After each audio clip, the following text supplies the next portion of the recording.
मित्रों नमस्कार। Life lesson with बसंत गुरु जी में आपका स्वागत है।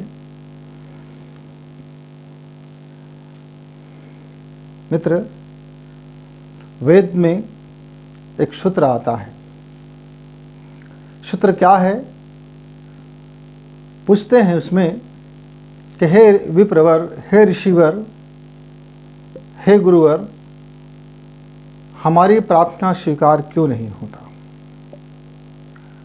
हमारी प्रार्थना हम करते करते पूरे जीवन व्यतीत कर देते हैं और हम पाते हैं कि हमारी एक भी प्रार्थना नहीं सुनी गई। क्या ईश्वर पक्षपात करते हैं?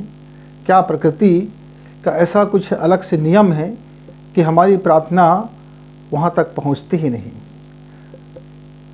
उस वेद में, उस सूत्र में ऋषि सुझाव देते हैं कि प्रार्थना करें। कैसे करें? अपने गुरु को पहले प्रणाम करें, फिर प्रार्थना करें। प्रार्थना जरूर स्वीकार होगा। मित्रों, इसमें यह देखने वाली बात है कि पहले गुरु को प्रणाम करें। गुरु माने कौन? टीचर, शिक्षक, माता पिता, कोई सलाहकार, कोई मार्गदर्शक वगैरह वगैरह। आजकल हमारे इस कॉकटेल सभ्यता में हिंदी और इंग्लिश की बातों ने परिभाषा को बड़ा उथल पुथल कर देते हैं। जब हम अपने बच्चे से कहते हैं तो गुरु, तो वो बोलते हैं टीचर। टीचर और गुरु में बहुत ज़मीन आसमान का अंतर है। गुरु एक दूसरी अवस्था का नाम है और टीचर एक शिक्षा का नाम है। एजुकेशन है, जहाँ किताबी शिक्षा दी जाती है, क ख ग पढ़ाई जाती है, ABCD पढ़ाई जाती है, टेक्नोलॉजी पढ़ाई जाती है, साइंस पढ़ाई जाती है, कॉमर्स पढ़ाई जाती है, जियोग्राफी पढ़ाई जाती है। मतलब इस संसार का जो सूचना है, डेटा है, इस संसार का जो संसारिक डेटा है, संचारिक सूचना है, यह संसार का भौतिक विज्ञान है, शरीर विज्ञान है, जीव विज्ञान है, मैथमेटिक्स है, भाषाएं हैं, इन पर जो चर्चा करें वो हमारे गुरुजी है। गुरुजी को हम शिक्षक बोलते हैं, टीचर बोलते हैं। पर जब हम भारतीय सभ्यता में, जब हम संस्कृति में, जब हम गुरु कहते हैं तो गुरु का अर्थ ही है कि एक ऐसा व्यक्तित्व, एक ऐसा प्राण, एक ऐसा ओजस्वी, एक ऐसा तेजस्वी जिसका जीवन इस आध्यात्मिक जीवन में, आध्यात्मिक संसार में और अध्यात्म के वह जगत में अपना जीवन को समर्पण करके रखा हुआ है। यानी जब हम इस पृथ्वी में, हम ईश्वर के बाद यदि किसी को ईश्वर का दर्जा देते हैं यदि, तो वह है गुरु। गुरु हमारी नाजायज़ मांगों को नहीं मानता और हम मांगे मांगे कितना भी क्यों न फिरें, हम कितना रिरियाएँ, हम कितना गिड़गिड़ाएँ, वह हमारे सिर्फ कल्याण की बात सोचता है। क्या व्यक्तिगत कल्याण की बात सोचता है? नहीं मित्रों, वह एक व्यक्ति के लिए कल्याण की बात नहीं सोचता है, वह समूह की कल्याण की बात सोचता है। उसमें आप भी शामिल हो जाते हो। वह इस पृथ्वी के बाबत सोचता है, वह इस ब्रह्मांड के बाबत सोचता है, वह विशाल अंतरिक्ष के प्राण के बाबत सोचता है। उनकी सोच, उनकी दृष्टि सम्यक होती है, उनका दृष्टि में स्वार्थ नहीं होता। वह आपने कितना उसको डोनेशन दिया, आपने कितना चंदा दिया, आपने कितना दान दिया, उसके हिसाब से उसका आशीर्वाद नहीं बरसता, उसकी कृपा नहीं बरसती।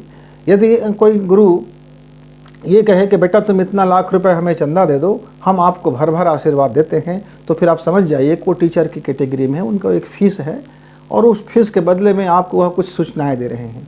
वह सूचनाएं जाना हुआ भी हो सकता है, माना हुआ भी हो सकता है और वह उधार का भी हो सकता है। क्योंकि उधार की जो सूचनाएँ होती हैं वो हम सांसारिक जो टीचर्स हैं, जो शिक्षक हैं, ये उनकी पाठशाला में पढ़ाई जाती है। लेकिन जो अध्यात्म को जीवन जीता है, जो जाना हुआ नहीं बल्कि माना हुआ भी नहीं, बल्कि वह किया हुआ होता है, उनके जीवन में प्रैक्टिकल होता है, वह प्रैक्टिकल में, वो प्रयोग में, उनके जीवन में वह रहता है।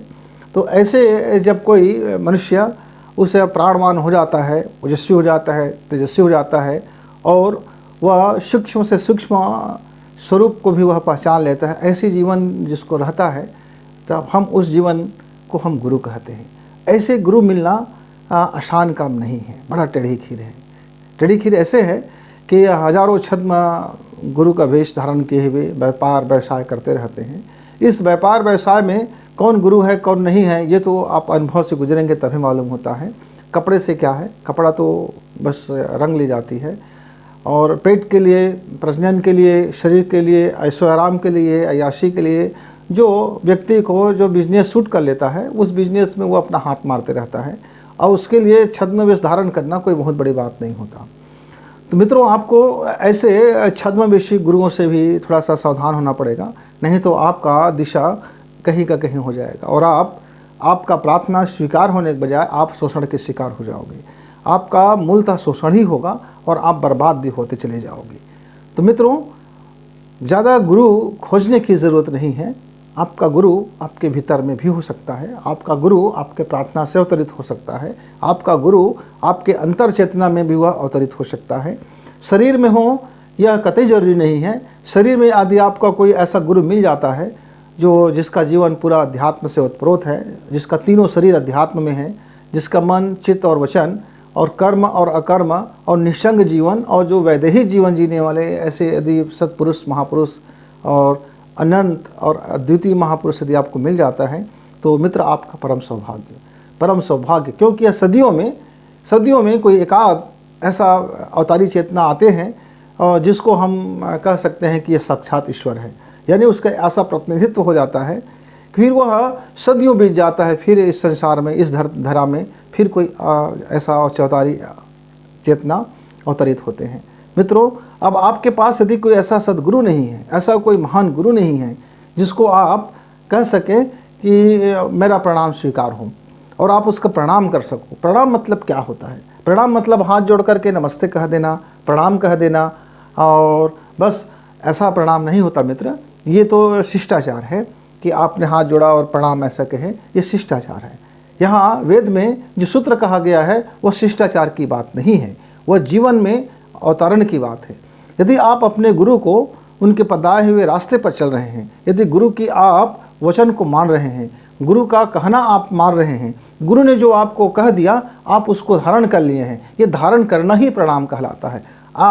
आप गुरु ने जो रास्ता बताया आपने धारण नहीं किया और आप जा करके दंडवत प्रणाम कर लिए और शिष्टाचार कर लिए और बड़ी बड़ी टोकरी में फल ले आए और लाखों रुपए का आपने डोनेशन कर दिए आपके आश्रम के लिए, मंदिर के लिए, अमका के लिए, ढिमका के लिए, कपड़े के लिए, अनाथ बच्चों के लिए, इसके लिए, उसके लिए। तो ये जो सांसारिक जो आप दिखावा का काम करें मित्र, ये नमस्ते हैं, ये प्रणाम नहीं है। या आप अपने को उस धन में आप बांध के रखे हुए हैं। क्या धन है आपका? अहंकार का धन है, प्रतिष्ठा का धन है, लोलुपता का धन है, लोकेशड़ा का धन है, तरह तरह के धन होते हैं।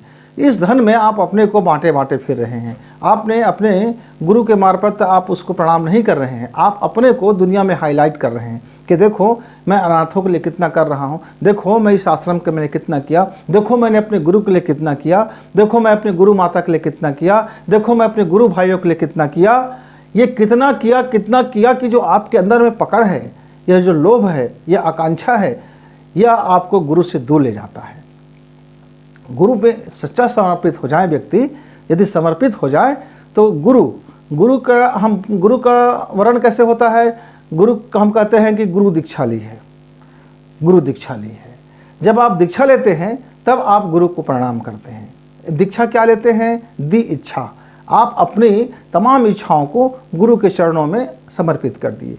न अब आपका शरीर आपका रह गया, ना आपका यह समय आपका रह गया, ना आपका धन आपका रह गया, ना आपका सोच आपका रह गया, ना आपका मन आपका रह गया, ना आपका चित्त आपका रह गया, ना मस्तिष्क आपका रह गया, ना कर्म आपका रह गया। अब सारे चीज़ को आपने गुरु के चरणों में दे दी, समर्पित कर दिया। यदि आप उसको समर्पित कर दिए, अब आपका उसमें कुछ भी शेष नहीं रहा। आप सब कुछ अपना समर्पित कर दिए, आप कुछ बचाए नहीं मित्र, आप कुछ नहीं बचाया, तब आप दीक्षित हो गए। जैसे आप दीक्षा लेते हैं तो वो गुरु को प्रणाम हो गया। जैसे कि समुद्र में एक बार क्या हुआ, थोड़ी सी नमक था, नमक का पुड़िया था, वो प्लास्टिक के पॉलीथीन में बंधा हुआ था और वह अपने को समुद्र में डुबाता था और नमक सोचता था कि मैंने समुद्र में अपने को डुबा दिया, अब मैं समुद्र बन गया, लेकिन मेरा अलग से अस्तित्व बना रहे, लोग मुझको जानते रहें कि देखो ये नमक है जिसने समुद्र में अपने आप को डुबा दिया है, देखो ये नमक है जो समुद्र में आत्मसात कर लिया है। उसका अलग से बने रहने की इच्छा बना रह गया। तब समुद्र ने उसे कहा, मित्र नमक, आप जब तक ये गांठ में बंधे रहेंगे, ये पोटली में बंधे रहेंगे, तब तक आप समर्पित नहीं हैं, तब तक आपका दीक्षा संपूर्ण नहीं है। जिस दिन आप यह पोटली खोल दोगे और अपना सब कुछ सर्वस्व आप मेरे भीतर में समाहित हो जाओगे, तो आप नमक नहीं रह जाओगे, आप समुद्र ही रह जाओगे। जब तक आप नमक की पुड़िया रहोगे तब तक आप समुद्र नहीं हो सकते। जब तक आप नमक की पुड़िया बने रहोगे तब तक आप गुरु का प्रणाम नहीं हो सकते। और जब आप गुरु का प्रणाम नहीं हो सकते तो फिर आपकी प्रार्थना कैसे स्वीकार होगा? क्योंकि तब तो आपकी प्रार्थना छल से छद्म से भरा होगा, आपका प्रार्थना भिखमंगई से भरा होगा, आपका प्रार्थना मनोकामना से भरा होगा, आपकी प्रार्थना में आपका अपना स्वार्थ छिपा होगा, आपकी प्रार्थना में धन दौलत होगा, आपकी प्रार्थना में आपके परिवार होगा, आपके प्रार्थना में आपका लाभ छिपा होगा। और जब तक ये लाभ हानि का गुड़ा भाग और ये मांगने की जो रीतियाँ, मनोकामना इत्यादि के लिए आप दौड़े दौड़े फिरोगे, तब तक आप छद्म गुरुओं के आश्रम में जाइए, छद्म लोगों के साथ जाइए, वे आपको आशीष देंगे, आपका जितना डोनेशन होगा उनके अनुपात में आपको गदगद खुश कर देंगे, बोलेंगे कि जा बेटा तेरा कल्याण होगा, तेरा मनोकामना पूर्ण होगा, जरूर मनोकामना पूर्ण होगा। क्योंकि आपके बटुए की जितनी वजन होगा उसके हिसाब से वह जो छद्म वेशधारी जो गुरु है वो आपको भर भर आशीर्वाद देगा। लेकिन जो सदगुरु होगा वो आपको लतिया देगा, धकिया देगा, फेंक देगा, भगा देगा, दुत्कार देगा। क्योंकि आप जिस गंदगी के साथ उनके साथ आ रहे हो वह सदगुरु को वह गंदगी स्वीकार्य नहीं है। सदगुरु को न धन की स्वीकार्यता है, न आपके अहंकार को उसकी ज़रूरत है, न आपकी पद और प्रतिष्ठा की उनको ज़रूरत है। वो इन सारा चीज़ों से परे हो जाते हैं। मित्र, तो जब आप प्रार्थना करते हैं इसीलिए आपका प्रार्थना फलित नहीं होता, क्योंकि आप प्रार्थना में व्यापार करते हैं, प्रार्थना में गुड़ा भाग करते हैं, आप प्रार्थना में छल छिद्र मिला के करते हैं, आप प्रार्थना में आपका ईगो रहता है, प्रार्थना में आपका अहंकार दिखता है, प्रार्थना में आप भिखमंगों की तरह मांगते फिरते हो। फिर गुरु को प्रणाम कहाँ हुआ? आपका तो जो गुरु को जो किया गया प्रणाम है वो भी एक गुड़ा भाग था कि हम गुरु के चरणों में इतना लाख रुपए डोनेशन करेंगे तो गुरु जी जरा हमारे लिए प्रार्थना करेंगे ईश्वर से। अच्छा, वो आपका नौकर है, आपका दास है, आपका वो खरीद लिया आपने उसको डोनेशन दे करके। ये जो आपकी मन की स्थिति के जो भीतर में छिपा बैठा है, यह जो गुड़ा भाग, यह व्यापार और यह जो छिपा बैठा है, मित्र उसको निकाल बाहर कीजिए। जिस क्षण आप अपनी इच्छा गुरु को देंगे, उनके चरणों में समर्पित हो जाएंगे, तब गुरु और आप एक हो जाएंगे। जब गुरु और आप विलय हो जाएंगे, विसर्जित हो जाएंगे, विसर्जन, समर्पण और विलय। जब आप समर्पण करेंगे अपने को विसर्जित करेंगे, अपने को विलय कर देंगे, तो फिर गुरु और आप अलग कहाँ हुए? फिर आपकी जो प्रार्थना है वह निश्चित तौर से स्वीकार होगा। फिर आपका हर एक प्रार्थना उस ईश्वर तक सीधा पहुँचेंगे। तब ईश्वर कहेंगे, मेरे पुत्र, मेरे पुत्रियाँ, आपका जो भी प्रार्थना है वह अभी का अभी स्वीकार होगा। क्योंकि तब वह समझ चुके होंगे, तब वह एटमॉस्फेयर में, वह अंतरिक्ष के चुंबक में, वह इस विशाल प्रकृति की व्यवस्था में आपका जो प्रार्थना है वह गुड़ा भाग से नहीं होगा, छल छिद्रयुक्त नहीं होगा, उसमें ईगो नहीं होगा, उसमें मनोकामनाएं नहीं होगी, उसमें चेष्टाएं नहीं होगी, उसमें अहंकार नहीं झलकता होगा, उसमें मैं नहीं झलकता होगा, उसमें आपका व्यापार व्यवसाय नहीं झलकता होगा। शुद्ध रूप से आप विशुद्ध आत्मा बन करके, आप शुद्ध आत्मा बन कर शुद्ध चैतन्य स्वरूप होकर के अपने को जब शुद्ध होकर के जब पुकारेंगे, आपके भीतर से जब वो प्रार्थना उठेगी तो वह प्रार्थना निसंदेह आपका पूर्ण होगा। मित्र, तो जरा अपने को जांच परख कीजिए कि आपके प्रार्थनाएं कहाँ से करते हैं, आप प्रार्थना कहाँ से करते हैं, कैसे करते हैं और क्यों करते हैं। मित्र, यह वेद का जो सूत्र वाक्य है वह बहुत ही मार्मिक है, बहुत ही गंभीर है और पूर्णतः सत्य से भरा हुआ है। तो आप भी कोई प्रार्थना करें उससे पहले अपने गुरु को प्रणाम करें।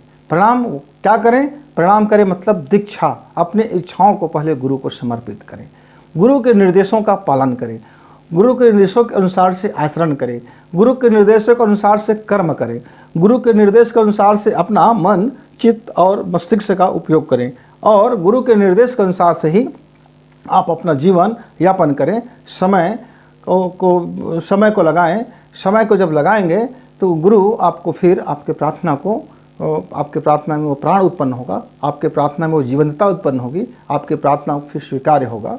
मित्र, नहीं तो आप मांगते मांगते फिरते रहोगे। एक जन्म, 2 जन्म, हो सकता है न जाने कितने जन्म लग जाएं आज हो सकता है, कल हो सकता है, तो आप फिर भटकते भटकते फिरेंगे। तो ज़रा प्रार्थना का रीति समझ जाइए, प्रार्थना का नीति समझ जाइए, प्रार्थना का तरीका समझ जाइए और गुरु को प्रणाम समझ जाइए, फिर आप प्रार्थना करें, मित्र जरूर स्वीकार होगा।